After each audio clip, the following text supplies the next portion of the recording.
Ganda ng research niyo ha, guys. Thank you. I feel so seen today.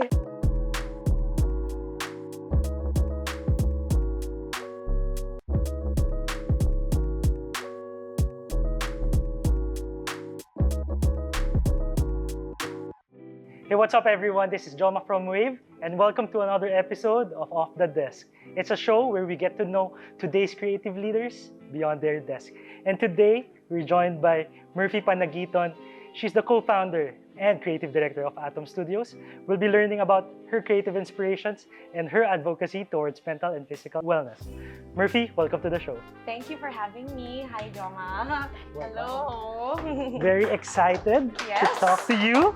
Yes, I'm excited too. You're a 90s kid. Yes, Yeah. I'm a 90s kid. You grew up with Cartoon Network, Friendster. Yes. What was your childhood like?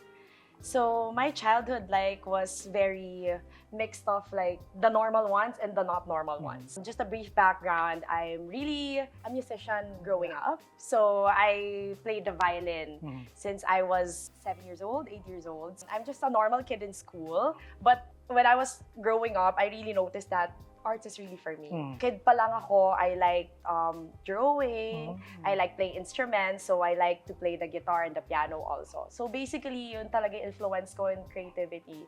Who did you look up to growing up? I can say that's my dad. So my dad's a very creative guy also. My dad's an architect.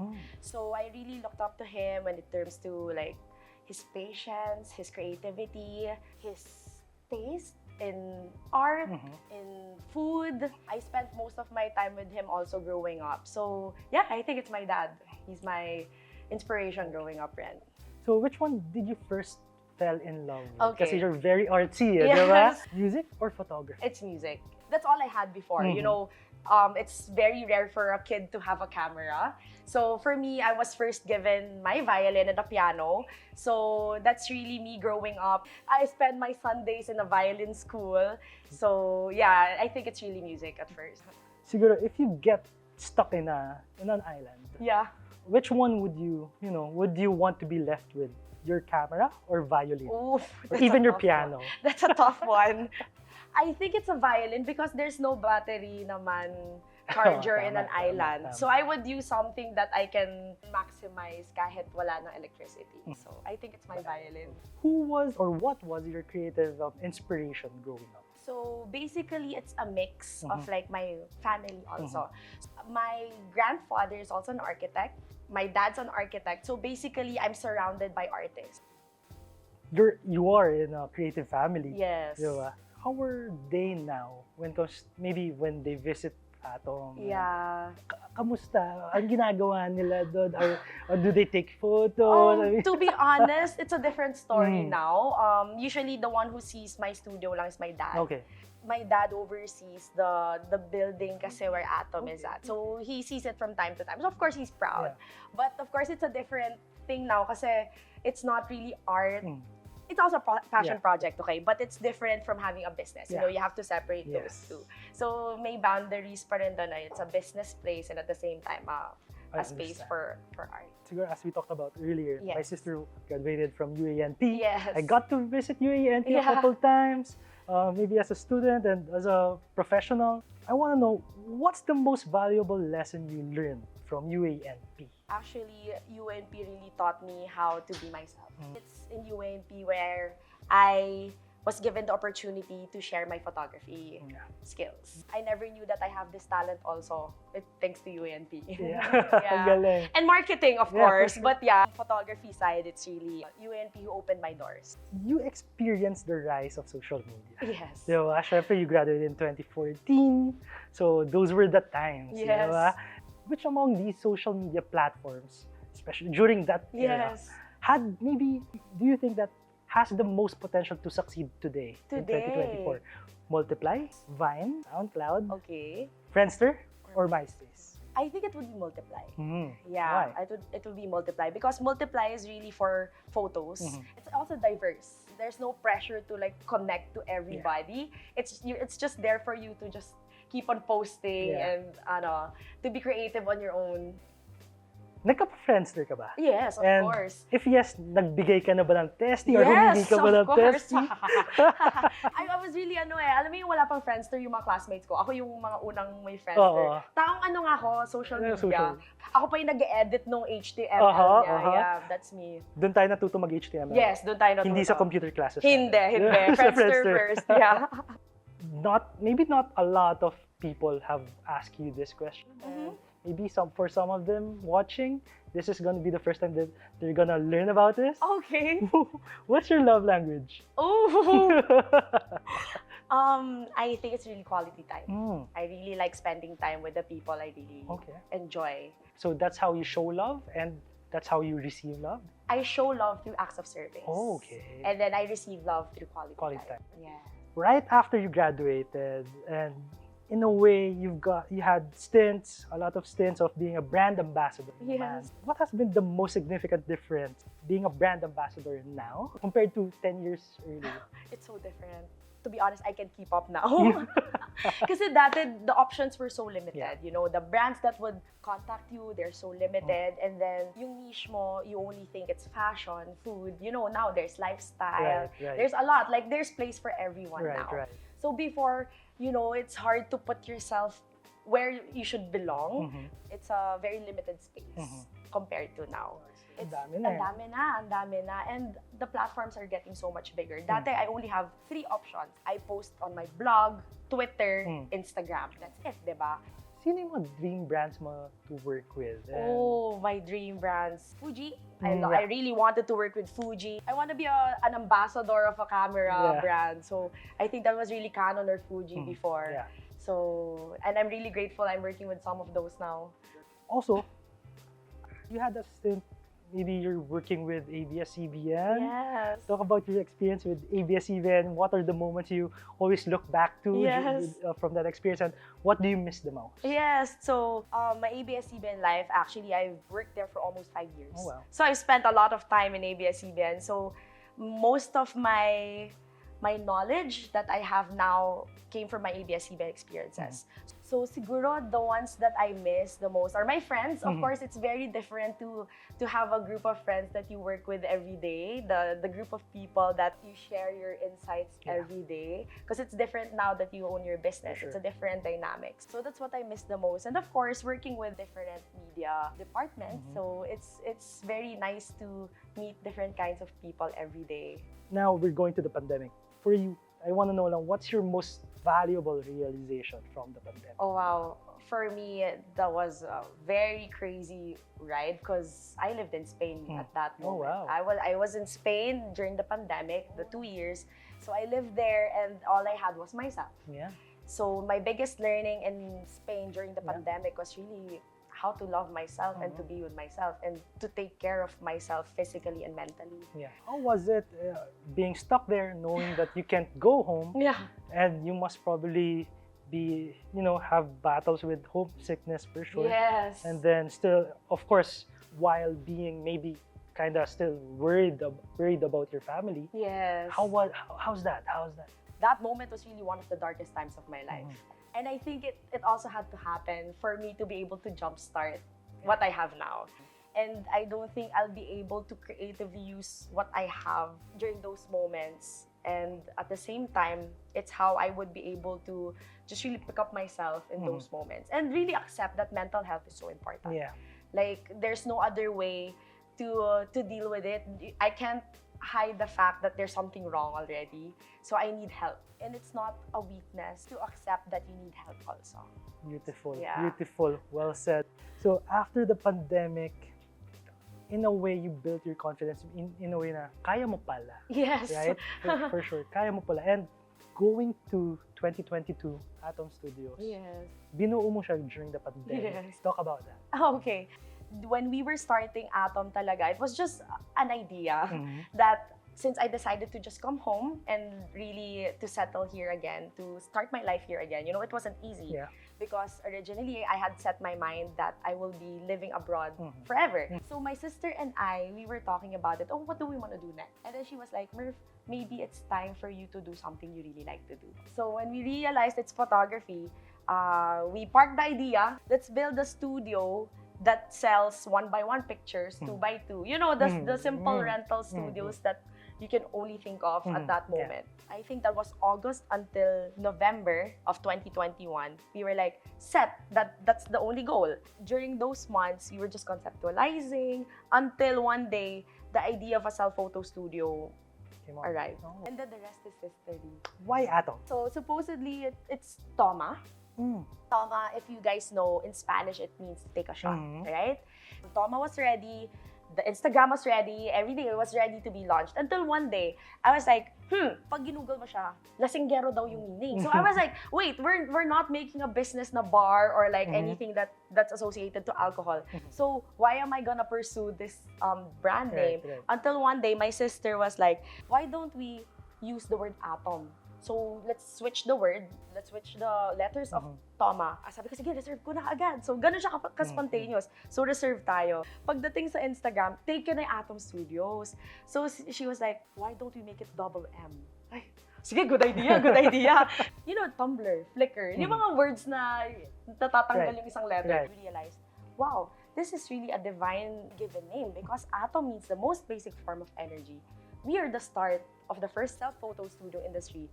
So it really just connected. So it started from nothing and then it just grew. Wow. So, grabe galing. So you're a creative. Yes. And as a businesswoman, for sure you have, that innate leadership skills. Yes. What's creative leadership for you? Oh, that's a nice question because building Atom opened our eyes that this is not the normal, traditional route of running a business. It's really a matter of being humble, being a creative leader. It has to have humility in it. Yeah. Because, when the money comes in, when the fame comes in, when the ego comes in, mawawala ka. Super mawawala ka. And, sakit yan natin creatives eh. And be a creative leader, you have to also lead the people around you by that example. Yeah. And not just, your staff, it's also your clients and, the industry that you're leading. Yeah. And siguro, just to build on what you said, being humble, it's not only for how you interact with others, but it's for yourself na knowing na just to calm your ego down. Yes. It's your compass. It's your internal compass. Yeah, that's the North Star na wherein yun lagi mong sasabihin na marami pang kakaining bigas. Yes. Right? The term malayo na pero malayo pa. Diba? Yes. Everything lives by a lifespan, But, the goal now is not to live by that lifespan. You have to keep in your mind that, when you do it from the heart, it will last long. Yeah. And I think that's what creative leadership is. What has your entrepreneurial journey taught you? Wow. Every day is a learning. Every day you learn something new. You feel mo, oh, gets ko na to. And then the next day, hala, may bago na naman. Especially in our industry. Yes. We don't have foundations. Yeah. We don't have a Bible. We don't have a playbook. There's no formula. Yes, there's no formula. Ay, ako sanay akong gumawa ng formula. Yeah. That's me growing up. I'm a strategist in ABS-CBN. But now I was like, it's so hard to make a playbook for your own business. Right. I'm sure Totoo. It's not easy because every day you learn something new. And sometimes right siya yesterday or right siya today. Tomorrow, it's not the right equation. It depends on a lot of things. It depends on a lot of things. And just like what you said earlier, kala mo tama na siya. Yes. But then, iba na pala ulit. Right? Iba na ulit. Because in our industry, everything's new. Like, for example, I'm sure you know this, being a brand ambassador yourself. Before 10 years ago, na kinukurate yung IG nila, Instagram nila, kailangan aesthetic, kailangan maganda yung contents mo. But now, especially with TikTok, kahit raw yan, okay yan. Yes. Right? It goes viral. Yes. How about you? What's your experience or how did you notice that trend na it's effective things doesn't have to be curated things? Yeah. So it's really about authenticity. Yeah. Life now, you can be whoever you want to be. But the most important thing now is who you really are. It has to translate in your business, in whatever you're doing. And that's something that I'm really learning. I'm really learning in my business and being an entrepreneur. When we started Atom, is really the self-work that me and my teammates did personally because it translated to everything that we do. So that's the goal only, to be as authentic and as real as we can be each day in the studio. Totally agree. Yeah. Galing. So, you mentioned you learned a lot of things. What's the last thing you learned? I'm learning to be vulnerable. Oh, wow. Yeah, that's what I'm learning now. And to be honest, it's not easy. I'm still getting there, but I'm learning to be vulnerable. Yeah. It's not easy, because me, I'm having a hard time sharing my story because in my head I'll be like, who cares? My mentor told me that you're meant to share your experiences. Your experiences are the ones that will help other people be inspired, and that made me realize, okay, it's okay to be yourself. It's okay to share your story. Ganda. Beautiful. Thank you for sharing. Yes. Okay. Sige, so you've done a lot of traveling. Yes. A lot of traveling. I saw your Instagram page, a lot of traveling. With all of the places that you've been to, which is the place that gave you the most inspiration, and why? In Bali. Mm. Bali reminded me kasi there's a higher force. I mean, whoever you believe in, inspiration doesn't come from your brain. There's a higher force. Right. I'm not sure if you guys believe in it, but for me, over the past few years, it made me realize that it's not just me who's running the show. There's a higher force, whoever that is, who's running the show. Ganda. That's beautiful. And perfect segue. You mentioned healing is not a linear process. Yes. And that's true, right? For everyone, for sure. Talk about your battle with imposter syndrome or quarter life crisis and how you overcame it. Oh my God. I've been in this healing journey for like 10 years already. And sabi ko minsan, maybe I have to stop saying I'm in healing journey, para tapos na siya. But sabi nila, hanggat tumanda ka, you will feel triggers. Yeah. The past 3 years, I was really focused on the studio. So wala akong time for relationships, wala akong time for dating and all that. And then when the time comes na, okay, I'm ready to date again. And then makikita mo na naman, oh my God, may triggers na naman ako. I'm learning about myself na naman. May saying sila na pag hindi mo hinahanap, mas makikita mo. Oh, tama ba yun? Ikaw naman tatanungin ko, tama ba yun? In terms of Atomm, I didn't look for it. I already gave up. I was already settled with life na okay na ako.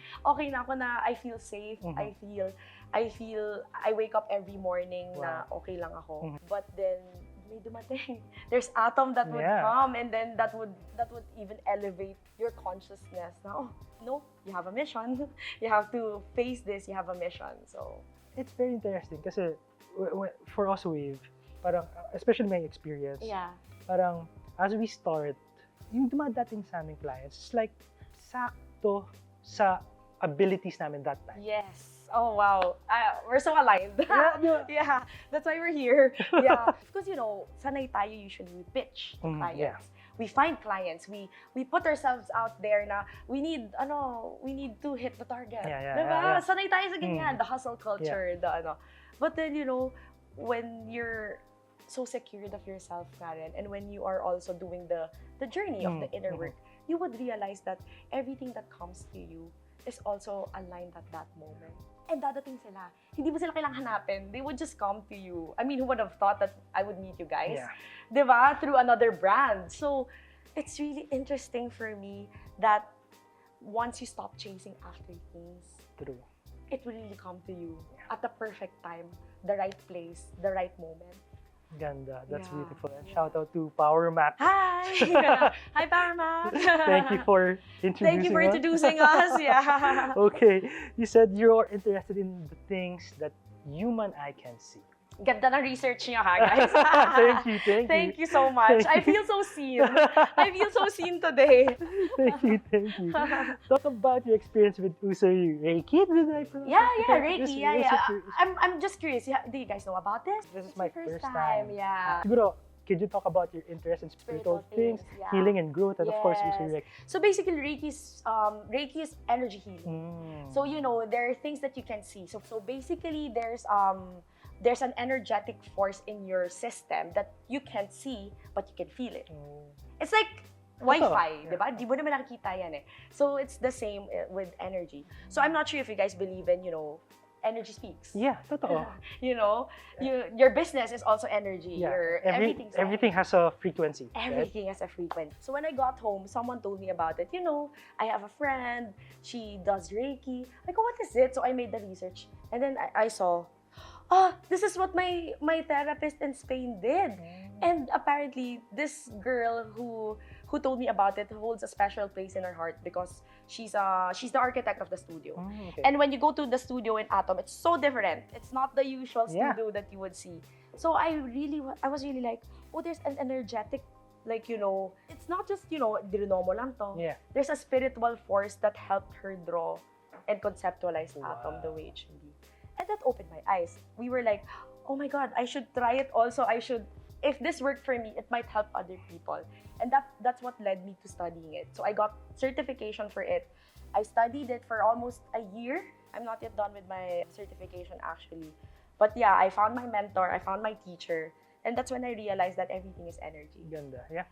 So Okay. So, as we talked about yes. user Reiki, what's the most challenging yoga pose for you? Yoga pose for me, I think it's the headstand talaga. Headstand. It's the headstand. Like, me and my sister have been doing it for almost a year now. And to be honest, until now, we still can do it. Shout out to my yoga teacher. Hi, Maan. So, it's been a year, but and sometimes it's a test if you're okay or not on that day. And it's okay. Right. It's okay to fall. It's Right, okay right. to not do a headstand. So, Okay. yeah. Okay. Personally, what motivates you? Is it family? Is it money? Is it fame? Is it personal ambitions? Is it growth? What motivates you, Merphi? For me, what motivates me is for me to be able to just show the world that life can be beautiful. Just, me being me at this moment, hopefully I can inspire people. Kahit isa lang yan, dalawa yan each day, I'm already okay with that. And I have to be also mindful that I can inspire people now. So that motivates me to keep going because people see you. Yeah. People see you. Before you might feel like, oh, you're a nobody. And everybody has a place in this world. Not just for me, huh? I want everybody to realize that you have a special place and inspiration in this world. So yeah, I think that's what motivates me. And my dog. The joke lang. May mapakain lang ako sa dog ko every day. I'm fine. The joke lang. But yeah. But I don't have a family now. Yeah. So maybe one way or another, this will change also over time. God gave me Atomm. And Atomm is not just for me. Yeah. I have to share it to the world. That's beautiful. And that's our responsibility, no? Yes. As a businesswoman, Yeah. creative, everything, no? What's your definition of success? Success for me is just being able to live each day with a grateful heart. That's it. After everything that I've been through in my 20s, I realized that, me waking up in the morning without feeling anxiety and nakangiti lang ako. Not even ngiti, thank you for giving me the grateful heart. Yeah. That's success for me. That's beautiful. That's beautiful. Merphi, this segment is for the gram. Okay. So in this segment, we'll show you some of your photos from Instagram. Okay. And just maybe give some context. Okay, sige. First photo. Okay, this one. So this was in Brihuega. It's in Spain. So this was in the middle of pandemic. First travel namin to right after the lockdown. Okay. So me and my roommate decided to book. So it was scary, We were like, Totoo. okay, the world is Nakamask nakamask pa. But we were like, let's have fun. Let's enjoy life. I mean, let's get our minds out of our head. So let's travel. Let's ride the bus. So me and my roommate, we went to this lavender fields, and it was a very peaceful. It was a very peaceful trip because surrounded by nature. Yeah. That was really nice. Next. This one was in UNP. UANP. So this was in UNP. This was actually one of the last gigs I've had. I was holding the violin here pa. This guy, this one, this is Kiefer from Ben and Ben. Oh, Yes, that's Kiefer from Ben and Ben. okay. So Kiefer and I played the violin in UNP. So we were the very few Galing. ones who played in school. Ganda. Yeah, hi Kiefer. Yeah. Okay, me and my sister, before Atomm, we would grab every opportunity mag-photo booth. Another reason, backstory siguro ng Atomm. Yes, Galing. that's why we have Atomm because it's really our hobby. Photo booth, Photo no? booth So sanay-sanay ka talaga. na mag-post sa... Yes, alam na namin kung ano yung credit card or yung bariyang ilalabas. Yeah. Okay. This is my baby. So this is Baski. This was his first birthday. So yeah, I got him last year. So this was early in Feb this year. Yung expressions niya talaga, he's a very lambing boy. So I'm just really happy to to have this guy around with me Okay. now. Alright. This was in Holy Spirit. Hmm. So I studied grade school and high school in Holy Spirit. I think I was in ABS-CBN. They asked me to give a career talk in the Holy Spirit. So, feel ko nagtatrabaho na itong mga Oo, batang for sure, for sure. Grabe. Matanda na rin itong mga batang to ngayon. So, I think this was in 2017. I was in Oh, wow. ABS-CBN nito. Welcome to our third and final segment of Off the Desk. We have a challenge. Okay, okay. So you mentioned kanina na favorite niyo talaga yung photo booth. Yes. And of course, Atomm Studios is the first self-photo, di ba, studio in the country. Yes. We have an emoji challenge Okay, for you. sige. So we prepared some photos, images of emojis. What I need you to do is look at that camera Okay. and do the pose. Okay. Copy the emoji. Ready? Ready, Merphi? Okay, next. Okay. Oh, wow. Ito yung uwu eh. Uwu. Actually, ang funny kasi very millennial tayo. Sabi ko, anong meaning yan? May kausap ako one time, anong meaning yan? Next. Okay. Okay. Paano ba to? Parang, One more. okay.